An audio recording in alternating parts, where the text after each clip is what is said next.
Hi all, இன்னைக்கு நம்ம பார்க்க போகிறது ஒரு ஹெல்த்தி வெர்ஷன் ஆஃப் தேங்காய் சட்னி. இதுக்கு ஃபஸ்ட்டு 6 பாதாம், 4 வால்நட், அப்புறம் 6 பிஸ்தா, 6 முந்திரி, முழு முந்திரி நான் இங்கே போட்டிருக்கேன் முந்திரி. அதுக்கப்புறம் கொஞ்சம் வாட்டர்மெலன் சீட்ஸ், அதுக்கப்புறம் ஃப்ளாக்ஸ் சீட்ஸ். அதுவும் வந்து இது எல்லாமே நான் மெஷர்மெண்ட் ஸ்பூனில் போடல, நான் சும்மா கையில் போட்டிருக்கேன். அதுக்கப்புறம் பம்கின் சீட்ஸ், இது 2 பேர் சாப்பிட்றதுக்கான மெஷர்மெண்ட் ஒரு நேரத்துக்கானது. இது சன்ஃப்ளவர் சீட்ஸ், அதுவும் போட்டுட்டு அதுக்கப்புறம் தேங்காய் நான் அளவாக தான் போட்டிருக்கேன். ஸோ இத்தனை நட்ஸ் போட்டிருக்கங்காட்டி, நட்ஸ் அண்ட் சீட்ஸ் போட்டிருங்காட்டி தேங்காய் நான் அளவாக தான் போட்டிருக்கேன்.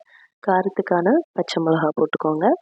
அதுக்கப்புறம் ஒரு கை நிறைய கொத்தமல்லி தழை தண்டோடு போடுங்க. சட்னிக்கெலாம் வந்து தண்டோடு போட்டால் நல்லாயிருக்கும். இன்னும் போட்டுட்டு அதை குறைப்பாக அரைச்சிட்டு தேவையான அளவு உப்பு போட்டு நல்லா அந்த மிக்ஸி கழுவின தண்ணியை வேஸ்ட் பண்ணிடாதீங்க. ஸோ அதையும் ஊற்றி இந்த மாதிரி அரைச்சிங்கன்னா கெட்டியான தேங்காய் சட்னி ரெடி.